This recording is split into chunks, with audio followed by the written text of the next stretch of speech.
नमस्कार, स्वागत है आप सभी का दूरदर्शन के इस विशेष समाचार बुलेटिन में। मैं हूं निखिल सिंह और आइए देखते हैं क्या है इस वक्त की हेडलाइंस। कर्नाटक में विधानसभा चुनाव प्रचार अंतिम दौर में पहुंचा। प्रधानमंत्री नरेंद्र मोदी ने थाम रखी है भाजपा के प्रचार अभियान की कमान। पीएम आज भी राज्य में करेंगे रोड शो और चुनावी जनसभाएं।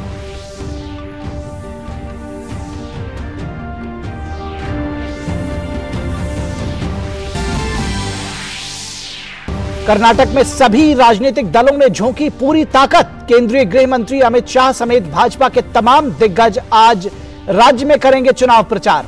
वहीं कांग्रेस की तरफ से राहुल और प्रियंका कर रहे हैं धुआंधार प्रचार। जेडीएस समेत अन्य दल भी मतदाताओं को लुभाने में नहीं छोड़ रहे हैं कोई कसर।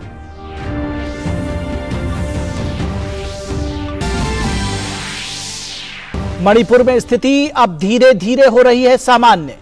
चुराचांदपुर में आज सुबह 7 बजे से 10 बजे तक कर्फ्यू में आंशिक रूप से दी जा रही है ढील।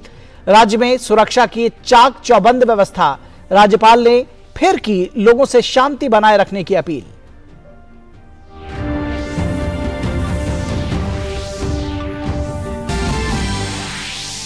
अंडर ग्रेजुएट मेडिकल पाठ्यक्रमों में प्रवेश के लिए आज मणिपुर को छोड़कर देश के 499 शहरों में राष्ट्रीय पात्रता प्रवेश परीक्षा नीट का आयोजन।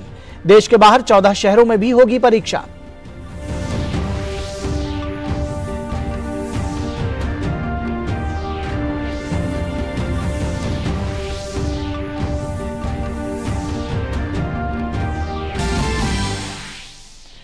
प्रधानमंत्री नरेंद्र मोदी ने किंग चार्ल्स तृतीय को राज्याभिषेक की दी बधाई। लंदन के वेस्टमिंस्टर एबी में चार्ल्स की ताजपोशी के उपराष्ट्रपति जगदीप धनखड़ समेत दुनिया भर के करीब 2000 मेहमान बने साक्षी।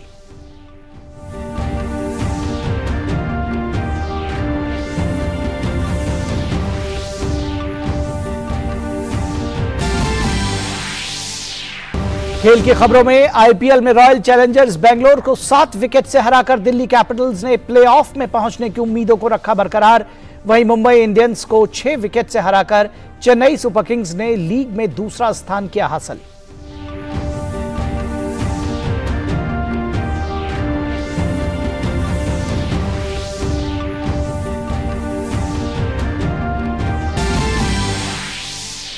और रियल मैड्रिड ने 2014 के बाद पहली बार जीता कोपा डेल रे का खिताब। फाइनल में आसासुना को 2-1 से हराया। रियल मैड्रिड के लिए रोड्रिगो ने किए दोनों गोल।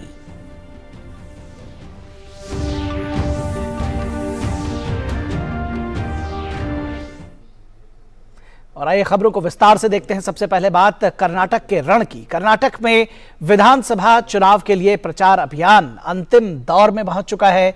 राजनीतिक दलों के नेता लगातार रैलियां और रोड शोज कर रहे हैं। प्रधानमंत्री नरेंद्र मोदी आज बेंगलुरु में रोड शो करेंगे। इसके साथ ही पीएम मोदी राज्य में चुनावी जनसभाएं भी करेंगे। पीएम मोदी आज शाम श्री कांतेश्वर मंदिर में पूजा अर्चना भी करेंगे।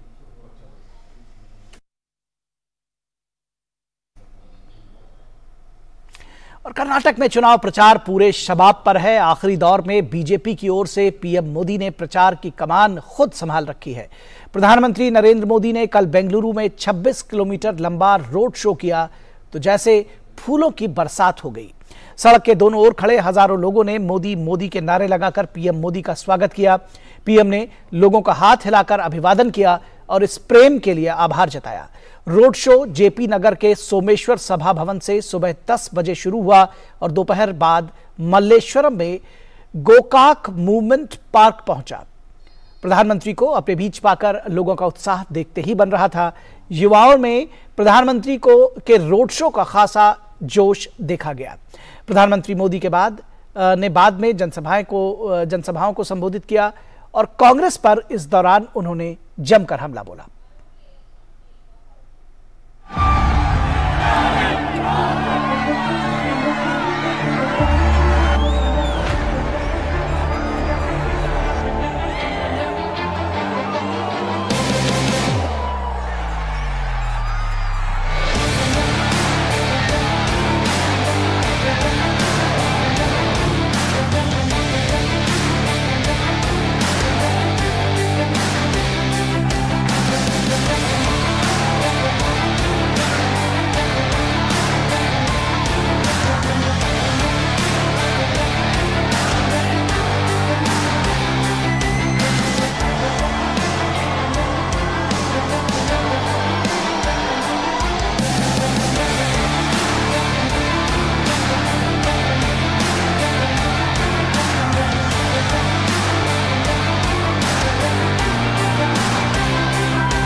वहीं भाजपा के वरिष्ठ नेता और केंद्रीय गृह मंत्री अमित शाह आज कर्नाटक चुनाव को लेकर कई रोड शो करेंगे। अमित शाह बागलकोट में चुनावी जनसभा को भी संबोधित करेंगे। इसके साथ ही भाजपा के राष्ट्रीय अध्यक्ष जेपी नड्डा आज विजयनगर में जनसभा को संबोधित करेंगे।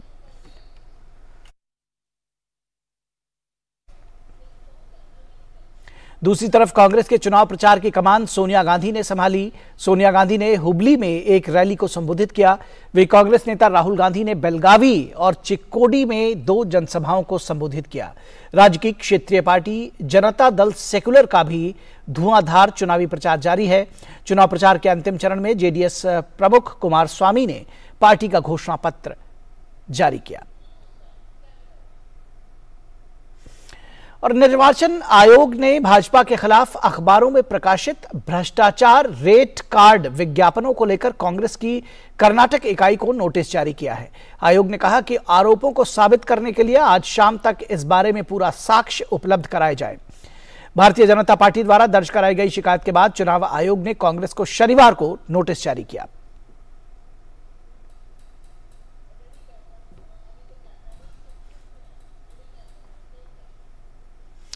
और कर्नाटक चुनावों पर बातचीत करने के लिए हमारे साथ हमारी संवाददाता आयशा खानम बेंगलुरु से जुड़ रही हैं। आयशा, आज भी प्रधानमंत्री का रोड शो रहेगा और जबरदस्त उम्मीद की जा रही है, क्योंकि इसके पहले के जो रोड शोज रहे हैं उसमें बड़ा जनसैलाब उमड़ा है। तो आज सबसे पहले बात आपसे अगर करें प्रधानमंत्री के रोड शो की, क्या तैयारियां हैं बीजेपी की तरफ से, कितना उत्साहित हैं लोग? जी देखिए निखिल, कल जिस तरह का रोड शो हुआ उसको देखकर बैंगलोर के लोग जो है सड़कों पर इसे मोदी उत्सव कह रहे थे। यानी इतनी भारी संख्या में, लाखों की संख्या में लोग जुटे थे, करीब 10 लाख के करीब लोग जुटे थे, क्योंकि 19 कॉन्स्टिट्यूएंसीज को प्रधानमंत्री ने टच किया। तो ये 26 किलोमीटर लंबा रोड शो बहुत ही कामयाब रहा। और आज का जो रोड शो है, आज भी इस रोड शो को नम्मा बेंगलुरु नम्मा हेमे, यानी हमारा बैंगलोर हमारा गर्व, ये कन्नड़ा अस्मिता को लेकर एक कनेक्ट बना रहे हैं प्रधानमंत्री नरेंद्र मोदी। ये नारा दिया गया है, इस रोड शो को नम्मा बेंगलुरु नम्मा हेमे का नाम दिया गया है। तो आज प्रधानमंत्री नरेंद्र मोदी बैंगलोर सेंट्रल के कुछ कॉन्स्टिट्यूएंसीज में कैंपेन करेंगे। और मेरे पीछे आप जो देख सकते हैं ये ट्रिनिटी सर्कल है, जहां पर रोड शो खत्म होने वाला है, लेकिन शुरू हो रहा है न्यू तिप्पुसंद्रा मेन रोड से, जहां पर प्रधानमंत्री केम्पेगौड़ा की जो विशाल मूर्ति है वहां से रोड शो शुरू होगा। देखिए केम्पेगौड़ा बैंगलोर के संस्थापक हैं और बैंगलोर को केम्पेगौड़ा ने जो डेवलप किया, जो बनाया था, उसके लिए आज भी केम्पेगौड़ा को बैंगलोर के लोग याद करते हैं। तो प्रधानमंत्री न्यू तिप्पुसंद्रा में केम्पेगौड़ा की जो विशाल मूर्ति है वहां से ये रोड शो शुरू करेंगे और करीब 3 कॉन्स्टिट्यूएंसी टच करेंगे। और खास बात यह है निखिल, आज का रोड शो जो है वो सीवी रामन नगर, जो एक अहम कॉन्स्टिट्यूएंसी है, जहां पर भारत के सबसे बड़े पीएसयूज वहां पर है। और ये बड़े पीएसयूज हैं, जैसे बेमेल है, एचएएल की यूनिट्स है, हेलीकॉप्टर बनाने वाली यूनिट्स है, डिफेंस पीएसयूज है। ये जो सीवी रामन नगर है बहुत बड़ा डिफेंस सेक्टर है, बहुत बड़ा इलाका है, जहां पर भारी मात्रा में, लाखों की संख्या में सेंट्रल एम्प्लॉइज रहते हैं। तो ये जो है बहुत अहम है। प्रधानमंत्री Narendra Modi make in India और आत्मनिर्भर की सड़क जो है सीवी रामन से शुरू होती है और इसी सड़क से प्रधानमंत्री बैंगलोर के लोगों को कनेक्ट करेंगे और आगे बढ़ेंगे। तो बहुत दिलचस्प रहेगा आज का रोड शो भी, और जगह जगह पर लोग पहुंच गए हैं प्रधानमंत्री का स्वागत करने के लिए। सुबह 7 बजे से लोग सड़कों पर अपनी जगह बना ली है ताकि वो इस क्षण को अपने आंखों में या फिर अपने मोबाइल में संभालें। जी, निश्चित तौर पर आपने सही कहा कि अपने आंखों में संभालें, और मोबाइल फोन्स का प्रयोग जिस तरह से हम देखते हैं वो निश्चित तौर पर इन सभाओं में जो रोड शोज होते हैं खास तौर पर उसमें हमको देखने को मिलता है। अगर कांग्रेस की बात करें या जेडीएस की भी बात कर लें, किस तरह से इन दलों का प्रचार चल रहा है? क्योंकि लगातार बिल्कुल जिसको कहा जा रहा है कि प्रचार में कोई भी दल कोई कमी नहीं छोड़ रहा है। जी हाँ, बिल्कुल, बस अब एक दिन बाकी है, कल आखिरी दिन है प्रचार का। और प्रधानमंत्री के इस प्रचार के बाद विपक्ष में कुछ हद तक खलबली मची, विपक्ष को दोबारा अपनी स्ट्रैटेजी बनानी पड़ी। हालांकि कांग्रेस इस बात से पहले आश्वस्त था कि एंटी इनकम्बेंसी वेव को लेकर कांग्रेस को पूरा फायदा मिलने वाला है, लेकिन प्रधानमंत्री के इस दमदार धुआंधार प्रचार के बाद कांग्रेस कुछ हद तक बैकफुट पे आ गई है। कांग्रेस का मैनिफेस्टो उन्हें मुश्किल में डाल दिया है। बजरंग दल का नाम कांग्रेस ने, बजरंग दल को बैन करने की बात कांग्रेस ने अपने मैनिफेस्टो में कर दी। तो कई चीजें हैं कांग्रेस ने, हालांकि कर्नाटक में शुरुआत अच्छी की। कर्नाटक में राहुल गांधी ने भारत जोड़ो यात्रा से लेकर कुछ समय पहले तक अच्छी शुरुआत, अच्छा एक टेम्पो बनाया रखा, लेकिन जैसे ही मैनिफेस्टो सामने आया और प्रधानमंत्री मैदान में उतरे, कांग्रेस की जो कांग्रेस के नेता ही कहते हैं कि कांग्रेस के जो वरिष्ठ नेताओं ने मेहनत की, इस पर कुछ हद तक पानी फिर गया और अब कांग्रेस बैकफुट पर है। और दूसरी तरफ जेडीएस भी लगातार कोशिश में जुटी है, क्योंकि जेडीएस के लिए ये चुनाव बहुत अहम है, क्योंकि जेडीएस अपने अस्तित्व, अपनी रीजनल पार्टी के अस्तित्व को बचाना बहुत जरूरी है। और बीजेपी पूरी कोशिश कर रही है कि जेडीएस के गढ़ ओल्ड मैसूर रीजन और बैंगलोर, तुमकुर, इन कुछ इलाकों में बीजेपी पूरी कोशिश और पूरी तैयारी लगाई है इन तमाम इलाकों में। और हो सकता है बीजेपी ओल्ड मैसूर रीजन में भी जेडीएस के गढ़ पर कुछ सीटों पर बीजेपी सेंध मार सकती है। तो जेडीएस के लिए बहुत अहम है। और पूर्व प्रधानमंत्री देवेगौड़ा खुद कैंपेन कर रहे हैं, लगातार लोगों से मिल रहे हैं। देवेगौड़ा का काफी सम्मान है यहाँ पर कर्नाटक में पूर्व प्रधानमंत्री होने के नाते, लेकिन उम्र का तकाजा है। लेकिन इसके बावजूद वो अपनी पार्टी के बचाव में उतरे हैं, अपनी पार्टी के लिए वो वोट मांग रहे हैं और कुमारस्वामी लगातार कोशिश कर रहे हैं। तो जेडीएस में तो ये दोनों ही स्टार कैंपेनर्स हैं। ममता बनर्जी आने वाली थी, लास्ट मिनट में उन्होंने भी बैकआउट कर दिया, जेडीएस का साथ नहीं दिया। और केसीआर आने वाले थे, केसीआर भी बैकआउट कर दिए। तो जेडीएस के लिए भी मुश्किल है उन्हें अपना गढ़ बचाना। लेकिन बीजेपी पूरे जोश और उत्साह के साथ, एक वन अपमेनशिप के साथ बीजेपी पूरे प्रचार पर छाई हुई है। और कल का आखिरी दिन होगा, उसके बाद 10 तारीख को मतदान होगा। तो देखना दिलचस्प होगा कि ये बैंगलोर के लोग और प्रधानमंत्री का स्वागत कर रहे हैं, शानदार स्वागत कर रहे हैं और इसे मोदी उत्सव कह रहे हैं, ये कितने हद तक वोटों में बदलता है और कैसे लोग, बैंगलोर के लोग हालांकि वोटिंग के लिए कम पहुंचते हैं बूथों तक, लेकिन इस बार वो जो मतदान है वो बुधवार को रहेगा, वीकेंड नहीं है। तो लोगों का ये कहना है कि हो सकता है ज्यादा से ज्यादा लोग मतदान केंद्र तक पहुंचे और वोट करें। और सबसे बड़ी बात यह है कि बीजेपी बैंगलोर में करीब 25 सीटों का लक्ष्य रखता है। बीजेपी एक ऐसी पार्टी है जो अर्बन पॉपुलेशन से अच्छी तरह से कनेक्ट करती है और बैंगलोर शहर को जो है बीजेपी ने एक स्टेट कैपिटल रीजन बनाने का वादा किया है, यहाँ के इंफ्रास्ट्रक्चर का बेहतर करने का वादा किया है। तो तमाम चीजें बीजेपी लोगों के सामने रख रही है। और आज देखना दिलचस्प होगा कि रोड शो 2.0 कितना सक्सेसफुल होता है और कैसे प्रधानमंत्री का ये प्रचार लोगों को कनेक्ट करता है। जी, निश्चित तौर पर तो चुनावी समर में सारे नेता इस वक्त चुनावी मैदान में उतरे हुए हैं, एक दूसरे के ऊपर वार प्रतिवार भी कर रहे हैं और जनता बहुत बारीकी से इस पूरे राजनीतिक प्रहसन अगर कहा जाए तो उसको देख रही है। फिलहाल आज का जो रोड शो होगा वो भी दिलचस्प होने जा रहा है। आयशा, जैसे आपने बताया तो हम आपसे उस समय भी जुड़ेंगे। फिलहाल आज अभी इस जानकारी के लिए बहुत शुक्रिया, धन्यवाद। और रुकेंगे एक छोटे से ब्रेक के लिए, कहीं मत जाइएगा, जल्द हाजिर होंगे। प्रधानमंत्री श्री नरेंद्र मोदी की अगुवाई में देश को खुले में शौच से मुक्त बनाने के लिए 2014 में आरंभ किया गया स्वच्छ भारत मिशन न केवल एक जन आंदोलन बना, बल्कि इसे विश्व की बड़ी व्यवहार परिवर्तन योजना का गौरव भी मिला। स्वच्छ भारत मिशन ग्रामीण की अपार सफलता के बाद जरूरत थी इस परिवर्तन को स्थायी बनाने की और इस लक्ष्य को हासिल करने के लिए स्वच्छ भारत मिशन के दूसरे चरण यानी कि ODF+ की शुरुआत की गई। साथियों, खुले में शौच से मुक्ति के बाद अब दायित्व और बढ़ गया है। देश को ODF के बाद ODF+ बनाने के लक्ष्य पर काम चल रहा है। अब हमें कचरे से कंचन बनाने का काम को तेज करना है। पूरे देश में ODF+ या संपूर्ण स्वच्छता पर खास ध्यान दिया जा रहा है। स्वच्छता केंद्रित जागरूकता अभियानों के द्वारा जन जन तक स्वच्छता की सीख, पेंटिंग और फिल्म मेकिंग जैसे नए और रोचक तरीकों से पहुंचाई जा रही है। देश में स्वच्छता संवाद कार्यक्रमों का आयोजन किया गया, जिनमें लोगों ने पूरे उत्साह के साथ हिस्सा लिया और प्लास्टिक कचरे से देश को मुक्त कराने की शपथ ली। जैविक कचरे के निपटान, और उससे अतिरिक्त आमदनी पाने के बारे में भी लोगों को जागरूक किया जा रहा है, जिससे बड़ी संख्या में लोग गोबर धन योजना से जुड़ रहे हैं और गोबर से बायोगैस एवं जैविक खाद के उत्पादन को बढ़ावा मिल रहा है। जैविक और रिसाइक्लेबल कचरे को अलग रखने और उसके उपचार पर विशेष ध्यान दिया जा रहा है। ग्रे वाटर प्रबंधन के अंतर्गत लाखों की संख्या में सोख्ता गड्ढों का निर्माण किया जा रहा है। इसके अलावा पुराने एक गड्ढे वाले शौचालयों को रेट्रोफिट करके 2 सोख्ता गड्ढों वाले शौचालयों में बदला जा रहा है और मल प्रबंधन पर भी विशेष ध्यान दिया जा रहा है। देश भर में लोगों का उत्साह और जन भागीदारी इस बात का प्रमाण है कि आत्मनिर्भरता का ये मॉडल लोगों तक पहुंच रहा है और हमारे गांव ODF से ODF प्लस की ओर अग्रसर हो रहे हैं।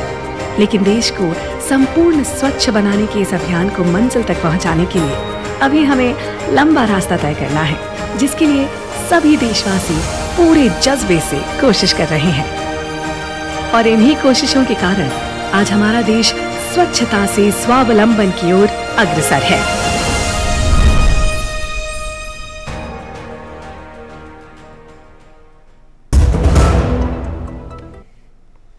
ब्रेक के बाद एक बार फिर आप सभी का स्वागत है।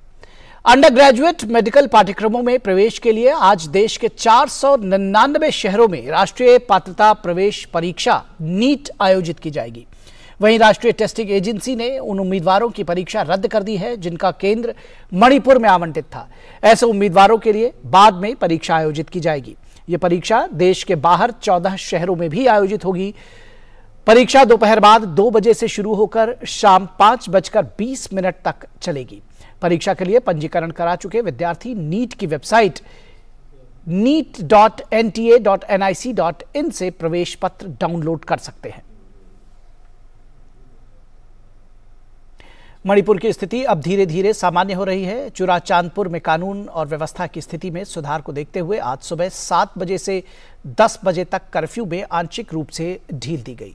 वहीं शनिवार को इम्फाल घाटी में जनजीवन सामान्य नजर आया और ज्यादातर बाजार और दुकानें खुली रहीं। सड़कों पर वाहन भी दौड़ते दिखाई दिए। वहीं राज्यपाल ने फिर से लोगों से शांति बनाए रखने की अपील की है। मणिपुर में भड़की हिंसा के बाद अब स्थिति धीरे धीरे सामान्य हो रही है। शनिवार को इम्फाल घाटी में जनजीवन सामान्य नजर आया और ज्यादातर बाजार और दुकानें खुली रहीं। सड़कों पर वाहन भी दौड़ते दिखाई दिए। इस बीच राज्य में सुरक्षा व्यवस्था भी चाक चौबंद रही। सुरक्षा के मद्देनजर सभी प्रमुख क्षेत्रों और सड़कों पर सुरक्षा बलों की भारी तैनाती देखी गई। स्थिति को नियंत्रण करने के लिए सेना और असम राइफल्स की 55 टुकड़ियों को तैनात किया गया है। सेना ने फ्लैग मार्च किया। म्यांमार की सीमा से लगे इलाकों में सेना ने हेलीकॉप्टर से निगरानी बनाए रखी। मणिपुर के पुलिस महानिदेशक ने कहा है कि स्थिति पूरी तरह से नियंत्रण में है। 2-3 दिन पहले स्थिति बहुत खराब था, लेकिन अभी धीरे धीरे पहले से बहुत अच्छा हो गया है। सिक्योरिटी फोर्स आने से और दिन रात ये कुछ अच्छी तरह फोर्स ने अपना काम किया है, तो इसी के वजह से सिचुएशन में इम्प्रूवमेंट आया है। और ऑर्डर्स भी अभी हमें बहुत स्ट्रिक्ट ऑर्डर्स मिले हैं कि जो गड़बड़ करेगा उसको हमें बिल्कुल छोड़ना नहीं है और अच्छा एक्शन लेना है। पहले से अपना जो टेम्पर था वो बहुत कम हो गया है। The executive magistrates, the senior officers of the police, paramilitary and Assam Rifles, they are now trying to outreach in the far-flung areas, foothills, and trying to identify those people who are involved in the violence and crime and arrest them. In the process, 84 surrendered arms have been recovered till now, and 10 more persons have been arrested today. Confirmed death cases are 28 to 30, and further we are verifying. इस बीच मणिपुर के हालात को देखते हुए राष्ट्रीय testing agency ने उन उम्मीदवारों की परीक्षा स्थगित कर दी है जिनका केंद्र मणिपुर में आवंटित था। ऐसे उम्मीदवारों के लिए बाद में परीक्षा आयोजित की जाएगी। शिक्षा राज्य मंत्री डॉक्टर राजकुमार रंजन सिंह ने नेशनल टेस्टिंग एजेंसी को पत्र लिखकर मणिपुर की स्थिति के मद्देनजर परीक्षा को पुनर्निर्धारित करने का अनुरोध किया था।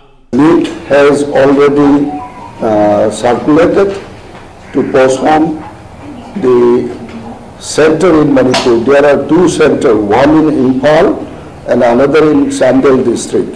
And candidates are appearing about 8,751.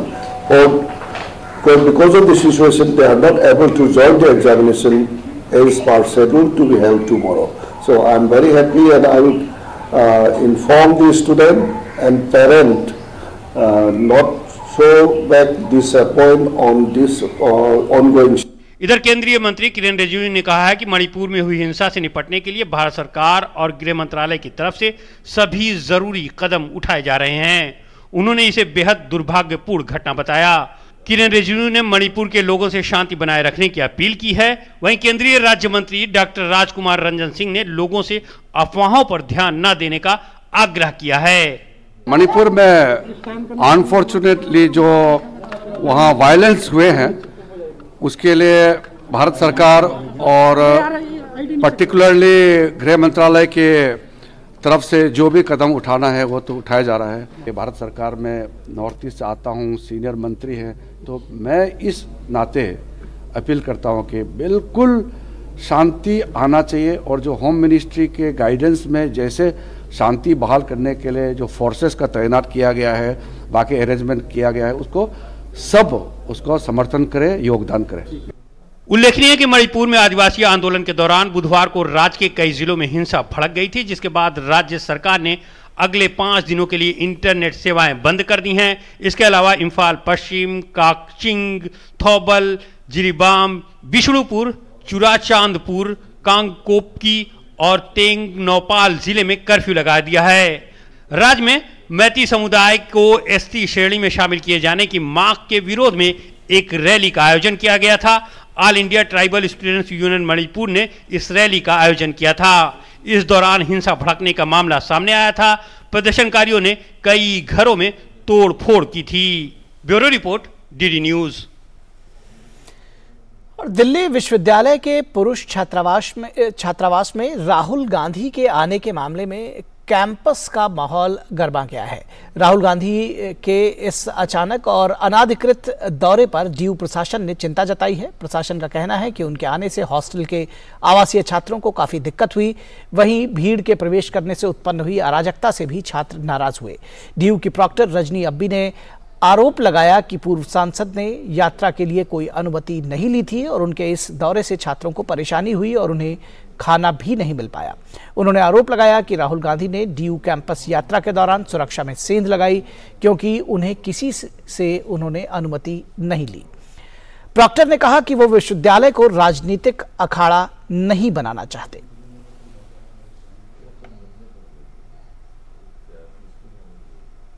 रुकेंगे एक ब्रेक के लिए, कहीं मत जाइएगा, जल्द हाजिर होंगे। फसल का कण-कण पोषण पाए, नैनो यूरिया की रिमझिम फुहारें जब उर्वरता बरसाएं। आविष्कारी नैनो तकनीक से भारत में बना दुनिया का पहला nano urea liquid. Nano urea की आधा लीटर बोतल किसान की 1 बोरी यूरिया की जरूरत को पूरा करेगी। कितना खर्चा कम हो जाएगा ट्रांसपोर्टेशन का, बाकी सब चीजों का। छोटे किसानों के लिए ये कितना बड़ा संबल है। नैनो यूरिया लिक्विड को देश भर के किसानों ने दानेदार यूरिया से हर तरह से बेहतर पाया है। यह फसल को देता है बेहतर पोषण और मिट्टी पानी का घटाता है प्रदूषण। नैनो यूरिया लिक्विड आपके नजदीकी प्रधानमंत्री कृषि समृद्धि केंद्रों, सहकारी समितियों एवं खाद्य विक्रेताओं के पास उपलब्ध है। तंदुरुस्ती बहुत चीजों पे डिपेंड करती है, पर खाने के मामले में एक सिंपल फॉर्मूला है। बस यूं समझिए कि प्लस और माइनस का खेल है। देखिए, आटा, चावल, तेल, दूध और नमक खरीदते समय प्लस F के निशान को चुनिए। ये फोर्टिफाइड फूड्स हैं जिनसे आपको संपूर्ण पोषण मिलेगा। और खाने में घी, तेल, नमक और चीनी को कीजिए थोड़ा माइनस। तो प्लस F और थोड़ा कम, है ना simple. Eat right, stay fit, तभी इंडिया सुपर हिट।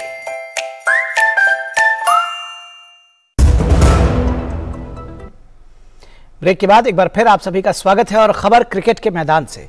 आईपीएल में आज 2 मुकाबले खेले जाएंगे। दिन के पहले मैच में गत विजेता गुजरात टाइटंस का सामना लखनऊ सुपर जायंट्स से होगा। इस सीजन में दूसरी बार दोनों टीमें एक दूसरे के खिलाफ मैदान पर उतरेंगी। पहली भिड़ंत में गुजरात ने लखनऊ को 7 रन से हराया था। गुजरात टाइटंस के लिए इस सीजन में अभी तक सब कुछ सही घटा है। टीम 10 मैचों में 7 जीत के साथ अंक तालिका में शीर्ष पर काबिज है। आखिरी मुकाबले में हार्दिक पांड्या की सेना ने राजस्थान के रॉयल्स को 9 विकेट से हराया था। दूसरी तरफ कप्तान केएल राहुल के बाहर होने के बाद लखनऊ की टीम कमजोर नजर आ रही है। सीएसके के खिलाफ टीम का आखिरी मैच बारिश के चलते धुल गया था। हालांकि टीम के बल्लेबाजों का प्रदर्शन सीएसके के खिलाफ भी निराशाजनक रहा था। और दिन के एक अन्य मैच में राजस्थान रॉयल्स के सामने सनराइजर्स हैदराबाद की चुनौती होगी। राजस्थान को इस सीजन में अब तक खेले गए 10 मैचों में से 5 में जीत, जबकि इतने ही मैचों में हार का सामना करना पड़ रहा है। अभी तक 10 अंक लेकर अंक तालिका में चौथे स्थान पर काबिज है। राजस्थान को उसके पिछले दोनों मैचों में हार मिली है। दूसरी तरफ हैदराबाद को इस सीजन में अब तक खेले गए 9 मैचेस में से सिर्फ 3 में जीत नसीब हुई है, जबकि 6 में वो हारा है। तो अंक तालिका में सबसे निचले पायदान पर है हैदराबाद। ऐसे में दोनों टीमों की कोशिश इस मुकाबले को जीतकर अंक तालिका में अपनी स्थिति सुधारने की होगी। तो इस समाचार बुलेटिन में बस इतना ही। हमारी पूरी टीम को दीजिए इजाजत। नमस्कार।